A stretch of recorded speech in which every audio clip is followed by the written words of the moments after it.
कि भारत में होने वाली टोटल मौतों में सबसे ज़्यादा जो रीज़न है, जो कारण है, वो हार्ट अटैक से। 4 डेथ में से जो 1 डेथ है is for the cardiac cause and there are major factors which are being concerned into it, like smoking, like your eating habits, like your stress factors, and all these factors are coming into mind with these things. As compare to other western countries, India में young ages में heart attacks बहुत आते हैं। People do smoking, every person is doing smoking, especially the youngsters. Major risk factor है smoking. जो मोटा है व्यक्ति उसको ज़्यादा chances हैं, बिल्कुल ज़्यादा chances हैं. Obesity is a major cause of that, of heart attacks. As per WHO, 7 to 8 hours of sleep is minimum required for a person. People now think to work for 24 hours to earn more. How would the stress levels go down? तो ma'am एक और report है जो कहती है कि heart attacks के 50% से ज़्यादा मरीज हॉस्पिटल पहुंचने से पहले ही दम तोड़ देते हैं। 50% से मैं कहूँगी 50% से ज़्यादा ही ऐसे लोग होंगे जो हॉस्पिटल नहीं पहुँच पाते हैं, क्योंकि हमें लगता है कि नहीं ये हार्ट अटैक नहीं है, हम एक्सेप्टेंस नहीं है, हमें लगता है नहीं ये गैस की प्रॉब्लम है। 35 ईयर्स ओल्ड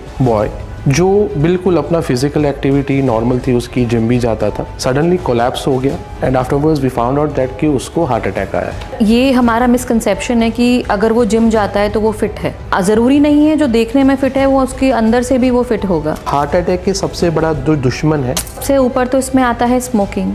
दूसरा कारण अगर हम कहेंगे तो शुगर है। साइलेंट हार्ट अटैक जिसमें दर्द नहीं होता। साइलेंट हार्ट अटैक का मतलब ही ये है कि आपको सिम्टम्स ही नहीं हुए, आपको पता ही नहीं चला और आपको हार्ट अटैक आ गया। ऐसे कुछ गोल्डन रूल्स आपकी तरफ से कि जिससे हम अपने दिल को हमेशा रिस्क फ्री रखें। सबसे पहले इंपॉर्टेंट सबसे चीज़ बोलूँगी sleep. Sleep is very important. Yoga, meditation और doing something whatever we want to. Heart attack से जुड़े एक सबसे बड़ा मिथ तो ये है कि अगर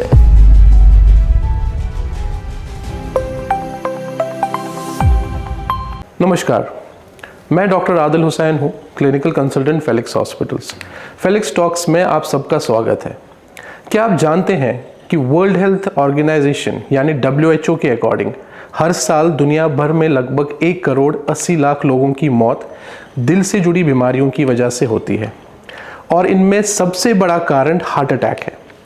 सबसे ज़्यादा चिंता की बात यह है कि अब हार्ट अटैक सिर्फ बुजुर्गों की बीमारी नहीं रह गई है। आज 30 से 40 साल की उम्र के लोग भी इसी चपेट में आ रहे हैं। कोविड पेंडेमिक के बाद ये नंबर्स और भी तेज़ गति से बढ़ रहे हैं। आज इन्हीं सब सवालों के जवाब जानने के लिए हमारे साथ चर्चा के लिए मौजूद हैं डॉक्टर आयुषी अग्रवाल, जो काफ़ी समय से दिल से जुड़ी समस्याओं पर काम कर रही हैं। डॉक्टर आयुषी, आपका फेलिक्स टॉक्स में आने का बहुत बहुत स्वागत है। Thank you sir. डॉक्टर साहब, जैसे कि आपको पता है कि हमारे जो अभी आज का टॉपिक है that is related with heart attacks, तो ये सुनकर काफ़ी हैरानी होगी कि भारत में होने वाली टोटल मौतों में सबसे ज़्यादा जो रीज़न है, जो कारण है, वो हार्ट अटैक से। क्या ये आंकड़ा सच है और इसके पब्लिक हेल्थ क्राइसिस को हम कैसे समझें?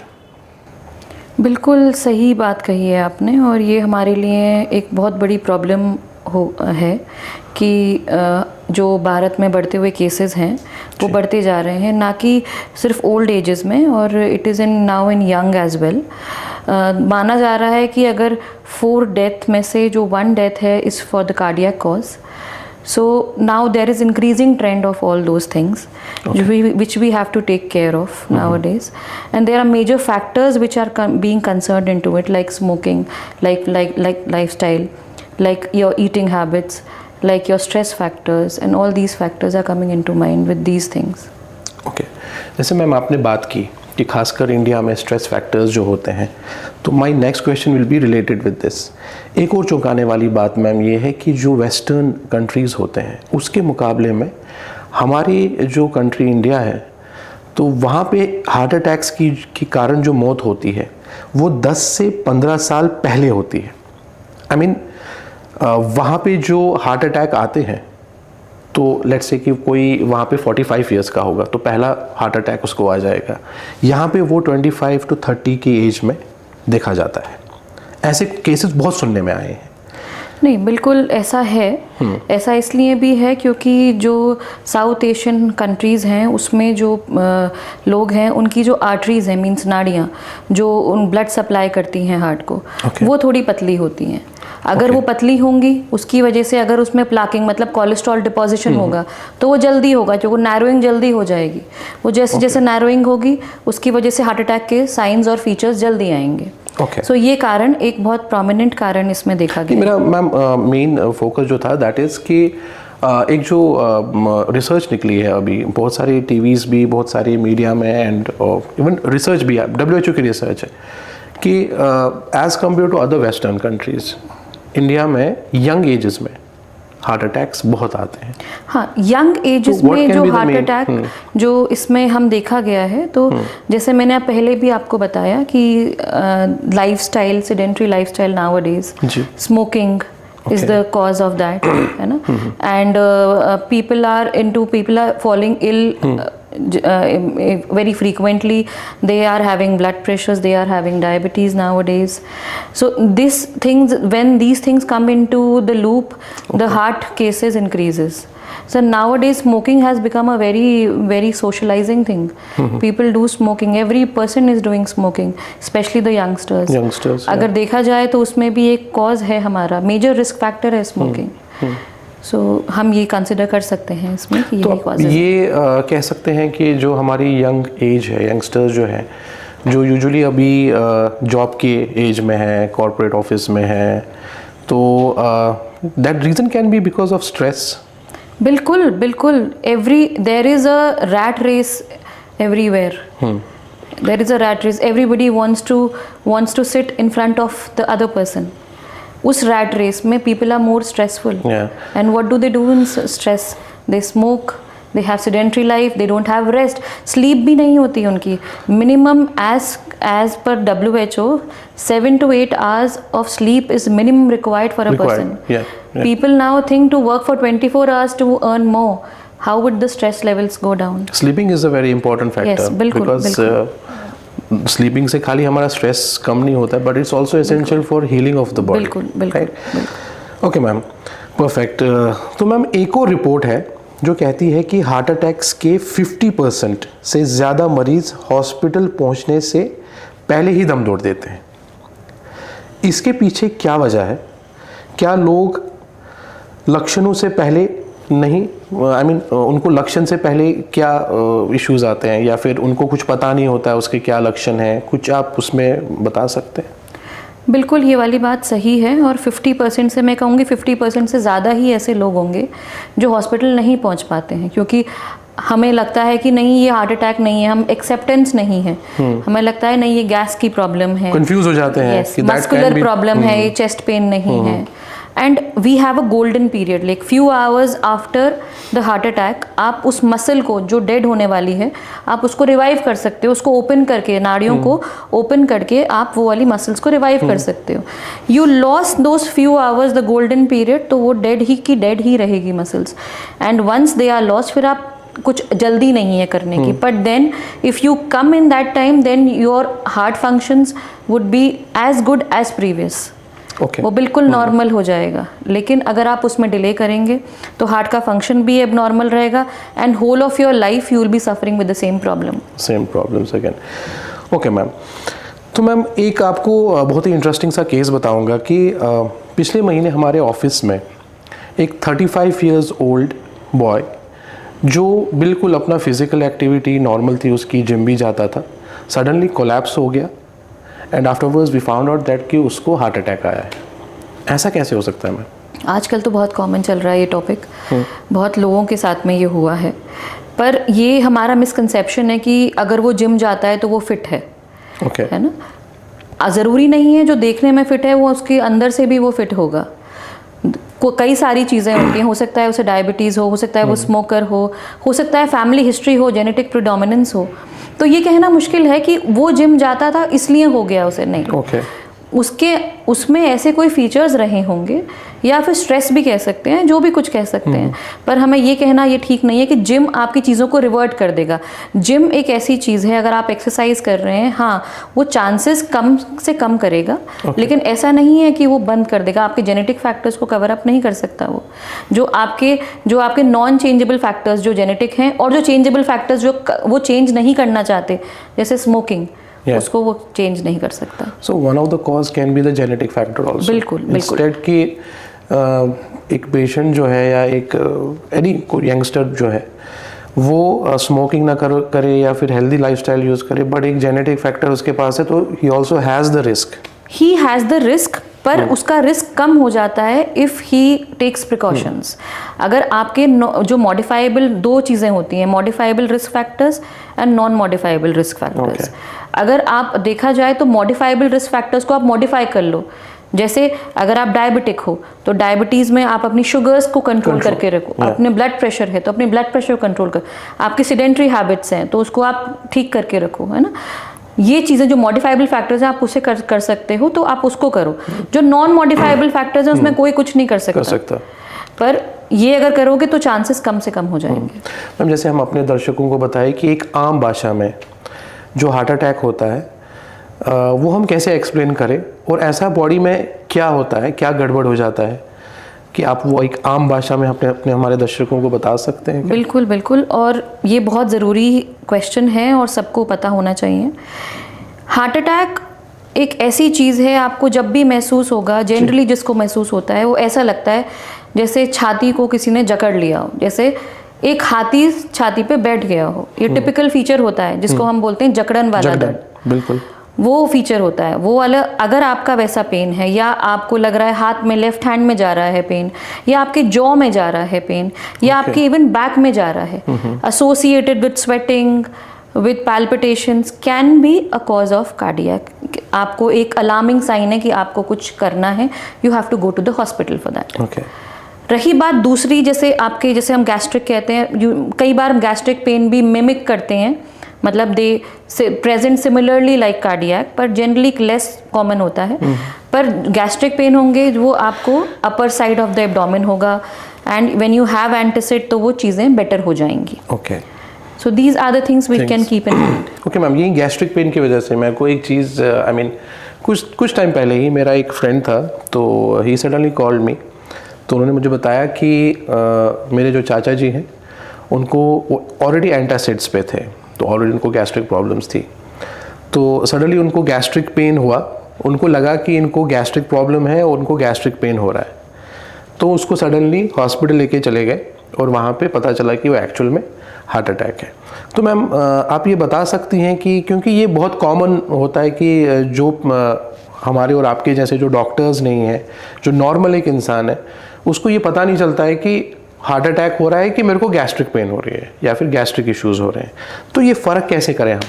मैंने अभी जैसे बताया कि आपका जो कार्डियक पेन होगा वो जकड़न वाला होगा, वो आपके जॉ में जा सकता है, बैक में जा सकता है, हाथ में जा सकता है, स्वेटिंग के साथ एसोसिएटेड हो सकता है। आपका एब्डोमिनल पेन जो होगा वो जनरली खाने के बाद होगा, है ना, जो गैस्ट्रिक होगा, या फिर आपके एंटासिड से बेटर हो जाएगा, या फिर आपको ये थोड़ा सा अपर साइड ऑफ द एब्डोमेन होगा, है ना।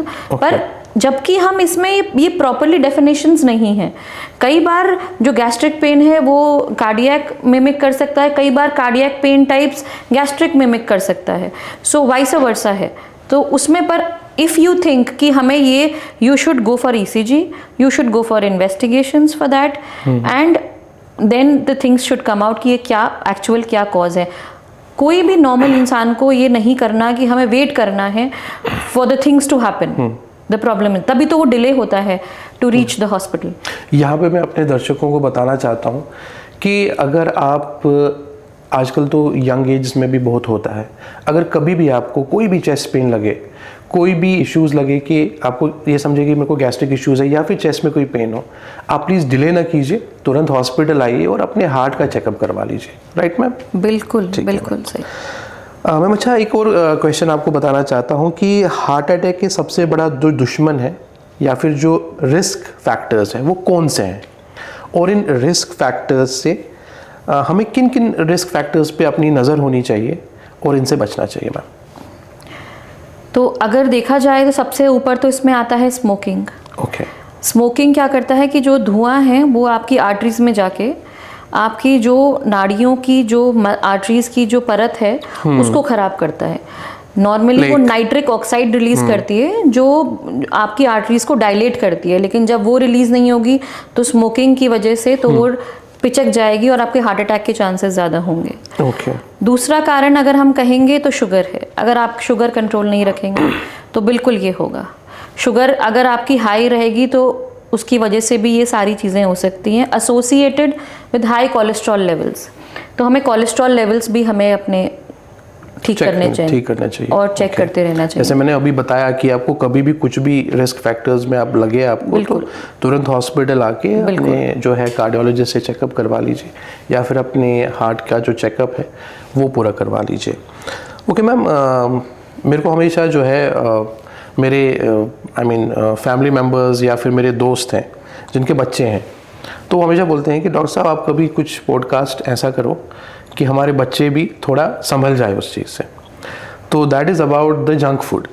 तो आजकल के जो बच्चों में या फिर यंग एडल्ट्स में सबसे ज़्यादा जो अभी यूज़ करते हैं जोमैटो स्विगी है, जंक फूड्स हैं तो बहुत ज़्यादा यूज़ करते हैं।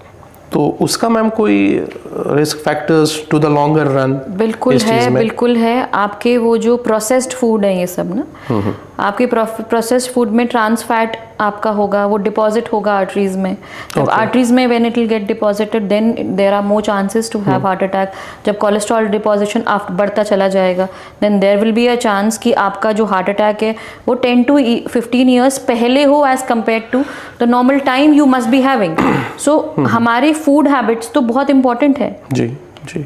So these are the more important things that we should keep in mind। और बिल्कुल हमें अपने यंग बच्चों को हमें ये एक्सप्लेन करना है कि to have the healthy diet along with everything। So वहीं अपने दर्शकों को बताऊं कि खासकर बच्चों को ये बताऊं और यंग एडल्ट्स को कि बहुत ज़्यादा जंक फूड हम खाते हैं तो वो पर्टिकुलरली पूरा प्रोसेस्ड फूड नहीं होता है। तो एक तो डाइजेशन में बहुत दिक्कत आती है एंड जैसे मैम ने बताया कि वो फैट एक्यूमुलेशन पूरा लिपिड्स वगैरह सब कुछ बॉडी में जमा होके can indirectly attack our heart. बिल्कुल। Okay ma'am, thank you so much. और मैम एक और टर्म हमने आजकल सुनते हैं कि साइलेंट हार्ट अटैक। तो यूजुअली जैसे मैक्सिमम जो हमारी सोसाइटी में हार्ट अटैक्स आते हैं सबको ये पता है कि सीने में दर्द हो गया और हार्ट अटैक आ गया, बट एक साइलेंट हार्ट अटैक जिसमें दर्द नहीं होता है, तो मैम उसका क्या मतलब है? क्या हम बिना किसी दर्द के भी हार्ट अटैक आ सकता है? बिल्कुल सर, आ सकता है। साइलेंट हार्ट अटैक का मतलब ही ये है कि आपको सिम्टम्स ही नहीं हुए, आपको पता ही नहीं चला और आपको हार्ट अटैक आ गया। तो उसमें ये जनरली डायबिटिक पेशेंट्स में देखा जाता है, जो प्रोलॉन्ग डायबिटिक कई सालों से डायबिटिक होते हैं। तो जो उनकी जो नर्व्स की जो नर्व्स कैपेसिटी होती है, ठंडा, हाँ, बिल्कुल, तो उनकी नंबनेस हो जाती है जिसकी वजह से वो एक्ट करना बंद कर देती हैं, सुन्न हो जाती हैं। उनको एहसास ही नहीं होता है कि ये उनको दर्द हो रहा है या नहीं भी हो रहा है। उन्हें बाद में पता चलता है जब उनकी सांस फूलने लग जाती है, दूसरे सिम्टम्स से वो प्रेजेंट करते हैं। और जब पता चलता है, जब ECG होता है, जब इकोकार्डियोग्राफी होती है, तब पता चलता है कि अरे इनको तो हार्ट अटैक हुआ था, जबकि वो कहते हैं हमें तो कोई फीचर नहीं हुए, ऐसे हमें तो कोई सिम्टम नहीं हुए। So that is one of the major causes कि हमारे डायबिटीज़। तो ये भी बहुत ज़्यादा ज़रूरी है कि जो पेशेंट्स अबाउ 45 ईयर्स ओल्ड है और प्लस जिनकी कोमॉर्बिडिटीज़ रह रही हैं जैसे BP, शुगर, थायराइड, ये ऑल दैट, तो उनको हमेशा अपना हार्ट का चेकअप करवाना चाहिए हमेशा, इन ऑर्डर टू इस चीज़ से बचने के लिए, साइलेंट हार्ट अटैक से बचने के लिए। आप 40 की एज के बाद there should be yearly checkups. And if you have a family history, very strong family history means a young death in family due to cardiac event or a father having heart attack before 50. So उसमें हम कहते हैं कि 30 की age के बाद से you start going for checkups, yearly checkups, so that we can come to know whether you are coming into that condition or not. Okay ma'am, thank you so much. अच्छा मैम, एक और question कि क्या mails और females में heart attack के लक्षण अलग अलग रहते हैं? ये ऐसा कहना मुश्किल है, लेकिन मैं अगर इंडियंस की बात करूं तो आजकल मैं ये ज़रूर कहूँगी कि जो फीमेल्स हैं वो अपने सिम्टम्स देखती नहीं हैं। मेल्स प्रेडोमिनेंटली अपने सिम्टम्स देखते हैं। और रही बात मेल्स की, हाँ ये कहा जाता है कि मेल्स के बहुत टिपिकल सिम्टम्स होते हैं with chest pain, with radiation to the arm, jaw pain और बैक पेन एसोसिएशन होता है स्वेटिंग के साथ में। पर फीमेल्स का कहते हैं कि दे कम टू नो, वो तब बोलना शुरू करेंगे जब उनको सांस फूलने लग जाए या पैल्पिटेशंस, घबराहट होने लग जाए। या फिर चक्कर आने लग जाएं, ये उनके इस वे में भी उनके प्रेजेंटेशंस हो सकते हैं। बिल्कुल। ओके, तो that means little bit difference तो है बिल्कुल दोनों में। बिल्कुल। तो males usually come with chest pain, females can come with anxiety associated with बिल्कुल बिल्कुल चेस्ट पेन। ठीक है ma'am, thank you so much. और मैम एक और क्वेश्चन कि अगर किसी के फादर को 50 साल की उम्र में हार्ट अटैक आया था, जैसे आपने इससे पहले भी बताया, तो क्या इसका मतलब ये है कि मुझे भी आएगा? और इसका जेनेटिक रिस्क जो होता है उसको लेकर क्या कर सकते हैं हम? नहीं, बिल्कुल ये बिल्कुल गलत है कि अगर फादर को हुआ है तो सन को या डॉटर को भी होगा, ऐसा गलत है।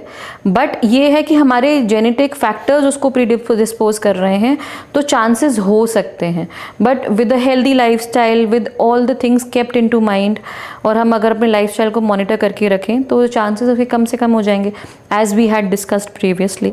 ज़रूरी नहीं है कि वो होगा ही होगा, लेकिन हो सकता है। उसको आप रिस्क फैक्टर में हैं, आपको उसको कंट्रोल करके रखना है। ओके, तो डॉक्टर एक और चीज़ मैं बताना चाहता हूँ कि ऐसे कुछ गोल्डन रूल्स आपकी तरफ से कि जिससे हम अपने दिल को हमेशा रिस्क फ्री रखें, कुछ 2 से 3 चीज़ें आप बता सकते हैं? हमारा पूरा डिस्कशन ही इस पे है कि हम कैसे कर सकते हैं। तो सबसे पहले इम्पॉर्टेंट सबसे चीज़ बोलूँगी, sleep is very important. 7 to 8 hours, जैसे आपने बोला, वो हीलिंग करती है। ऑफ कोर्स वो हीलिंग करती है। अगर आप स्लीप नहीं लेंगे, आप रैट रेस में रन करते रहेंगे, तो फिर वो प्रॉब्लम है। दूसरा मैं कहूँगी कि अपना सेडेंट्री लाइफस्टाइल अपने उसको कम से कम रखना है। There should be exercises, 30 minutes of brisk walk और some of the other aerobic exercises और whatever we can do, mat exercises, anything. Third, there should be, because we are staying in a stressful environment, वो environment को हम stress free नहीं कर सकते, but we can give our body few hours of stress free life by yoga, meditation or doing something whatever we want to. So in that way we are de-stressing our body, and उस वे में हमारे, जैसे हम कहते हैं कि eat that, drink that to have antioxidants, यही आपके antioxidants की तरह काम करेगा। ये बहुत इंपॉर्टेंट चीज़ है। बाकी आपके ये जो फूड हैबिट्स हैं उसको चेंज करना, लाइफस्टाइल को हमें चेंज करने की ज़रूरत है, जो कि बहुत ज़रूरी है, and people are changing nowadays. जैसा कि मैम ने बताया, यहाँ पे मैं अपने दर्शकों को बताऊँ कि हमें ये चीज़ बहुत कम पता है कि जो स्लीप है, जो इंसान सोता है 7 से 8 घंटे, जैसे मैम ने बताया, तो वो ज़्यादा ज़रूरी नहीं है। बहुत सारों को पता है कि हार्ट के लिए, but it's very important, it's really very important. आपको सोना बहुत ज़रूरी है, जिससे आपका जो हार्ट है वो हेल्दी रहेगा। इसमें आपका हार्ट ही हेल्दी नहीं रहता है, बल्कि आपका जो अंदर से कोई भी बॉडी में कोई भी डिज़ीज़ हो या कोई भी इश्यूज़ हो, वो रिज़ॉल्व हो जाते हैं, वो हील अप हो जाते हैं। जैसे हमारे इंडिया में अभी ये भी मैम बहुत कॉमन हुआ है कि 24 आवर्स वर्क, कॉर्पोरेट लाइफस्टाइल ऐसा हो चुका है कि बहुत ज़्यादा वर्किंग आवर्स है, तो इस पे बहुत फोकस कम है। तो हमें चाहिए कि हेल्थ कम्स फर्स्ट और अपनी स्लीप आप बराबर कीजिए। ओके मैम, एक और क्वेश्चन मैं आपको बताना चाहता हूँ कि किस उम्र के बाद लोगों को रेगुलर हार्ट चेकअप्स जो है वो शुरू कर देने चाहिए, और इन चेकअप्स में क्या क्या शामिल होता है मैम? तो अगर देखा जाए, जैसे मैंने बताया था कि 40 की एज के बाद में जो लोगों को जनरली जिनके रिस्क फैक्टर्स नहीं हैं उनको करानी चाहिए ईयरली हेल्थ चेकअप्स। और अगर आपके रिस्क फैक्टर्स हैं, जैसे आपको early death in due to cardiac event in a family, in your family, और due to father having cardiac issues, तो उसमें आपको 30 की एज के बाद में you should go for yearly checkups. उसमें नॉर्मल ब्लड टेस्ट, ECG वगैरह आता है, and you can even go for echocardiography to see the functioning of the heart. If you are having symptom, if you feel that you are having symptoms and ECG echo is normal, then you can even go for TMT. उसमें stress के दौरान हम ये देख सकते हैं whether there are changes in the heart, and subsequently we can address if required in form of angiography or something if TMT shows some changes. तो ये बेसिक चीज़ें हैं, right? Okay, ECG then TMT, अगर TMT ECG, positive आया, echocardiography, consultation, your lipid profiles, okay. है ना, all these things, your HbA1c blood test which I have already mentioned. तो ma'am भगवान ना करे अगर एक बेसिक सी चीज़ कि भगवान ना करे अगर किसी को मेरे सामने या हमारे दर्शक देख रहे हैं तो थोड़ी सी एक नॉलेज कि वो किसी इंसान की जान बचा सकते हैं कि किसी बंदे को हार्ट अटैक आ गया, तो एज अ फर्स्ट रिस्पॉन्डर हमें क्या करना चाहिए मैम? ये बहुत अच्छा क्वेश्चन है और इसको सबको जानना चाहिए। अगर कभी भी ऐसा कुछ होता है तो सबसे पहले हमें एम्बुलेंस को कॉल करना है। उसके बाद में हमें पेशेंट को रिलैक्स करना है कि पैनिक मूड नहीं करना है, क्योंकि पैनिक करके कुछ नहीं हासिल होगा। उसको चेस्ट के कपड़ों को, उसके क्लोथ्स को लूजन अप करके रखना है सो दैट रेस्पिरेशन आराम से हो सके। वो कैसे रेस्पायर कर रहा है वो देखना है। चेस्ट पेन जब हो रहा है उसके दौरान हम एस्पिरिन नाम से टैबलेट होती है जो इकोस्प्रिन के नाम से आती है मार्केट में, उसकी लोडिंग डोज कहते हैं, जो कि 300 mg होती है, नॉर्मली 75 mg में आती है वो, आप वो दे सकते हैं। अलॉन्ग विद दैट एक जो सॉर्बिट्रेट एक मेडिसिन होती है, आप बिलो द टंग रखेंगे पेशेंट के, चेस्ट पेन पेशेंट का बेटर हो सकता है। टिल दैट टाइम अगर हो सके तो उसके आसपास से अगर हमें जैसे कहीं ना कहीं हमारे सर्विसेज होते हैं जिसमें हम ब्लड प्रेशर देख सकें तो देख सकते हैं, पल्स रेट देख सकते हैं, वरना फिर हमें उनको ट्रांसपोर्ट करने का कार्डियक सेंटर पे रखें। तो एक बेसिक सी चीज़ जो है वो एज अ फर्स्ट रिस्पॉन्डर यही हो सकती है कि ABC, एयरवे, ब्रीदिंग, सर्कुलेशन, ये चीज़ें चेक ये करके, अगर हम ये तो बहुत ज़्यादा आगे हो जाएगी। हाँ. अगर आप बेसिक नॉलेज की बात करें, अगर उसको चेस्ट पेन हो रहा है, अगर ये तो तब CPR के फीचर्स होंगे, वो CPR के फीचर्स हैं, वो CPR के फीचर्स होंगे कि अगर आपका पेशेंट जो है कोलैप्स कर गया है वो तब के फीचर्स होंगे। अगर आपका पेशेंट, जैसे आपने बोला कि अगर चेस्ट पेन के साथ में आ रहा है तो आपको पहले ये करना है। Okay ma'am, last question ma'am आपसे यही पूछना चाहता हूँ कि हार्ट अटैक से जुड़े एक सबसे बड़ा मिथ जो है या गलतफहमी जिसको कह सकते हैं, तो आपकी नज़र में क्या है और क्या चेंज होना चाहिए? नंबर 1। नंबर 2 कि आप हमारे लिसनर्स को एक पॉजिटिव मैसेज कैसे देंगे? सबसे बड़ा मिथ तो ये है कि अगर जो पेशेंट, जैसे आपने खुद ही बोला था कि वो जिम जाता था और उसको हार्ट अटैक हो गया, तो पहली बात तो ये, जो जिम जाते हैं उनको भी प्रॉब्लम्स हो सकती हैं। ज़रूरी नहीं है वो बाहर से ठीक लग रहे हैं तो वो अंदर से भी ठीक होंगे। या फिर कोई पतला व्यक्ति, if a thin person they think that he is thin, then he can not have cardiac events. जो मोटा है व्यक्ति उसको ज़्यादा चांसेस हैं, बिल्कुल ज़्यादा चांसेस हैं। Obesity is a major cause of that, of heart attacks. Fat deposition है, लेकिन उसमें ये नहीं है कि जो पतला व्यक्ति है उसको नहीं होगा। तो ऐसे फिनोटाइप्स होते हैं जिसमें कहा जाता है कि उसमें भी चांसेस अब दिन पे दिन बढ़ते चले जा रहे हैं, इवन इन थिन पीपल। मेरा पॉजिटिव इसमें ये रहेगा कि हमें पैनिक नहीं करना। वी ऑल नो कि क्या करना है हमें। अब तो इसके बाद में, इस पॉडकास्ट के बाद में, I think so everybody knows कि हमें कैसे करना है, क्या करना है। पैनिक नहीं करना, because we have to get through it. We have to win the race. We should feel that way. Thank you ma'am, thank you so much. आपने हमें इतनी ज़्यादा इन्फॉर्मेशन दी कि हमारे दर्शक जो हैं वो हमेशा केयरफुल रहेंगे और I wish them good health. Felix talks में जैसे हम अपने दर्शकों को बताना चाहता हूँ कि हमने आज बात की हार्ट अटैक्स के बारे में, यंगस्टर्स में हार्ट अटैक आने के जो भी सिम्टम्स होते हैं उसके बारे में। मैं आपसे, अपने दर्शकों से ये कहना चाहता हूँ कि अगर आपको कहीं पर भी लगे कि ऐसे सिम्टम्स आ रहे हैं, चेस्ट पेन हो रहा है, तो आप तुरंत फेलिक्स हॉस्पिटल विज़िट कीजिए और अपना चेकअप करवा लीजिए। हमने फेलिक्स हॉस्पिटल में एक कैंपेन भी स्टार्ट किया है जिसका नाम है #आपके दिल की सुरक्षा के लिए हम हैं।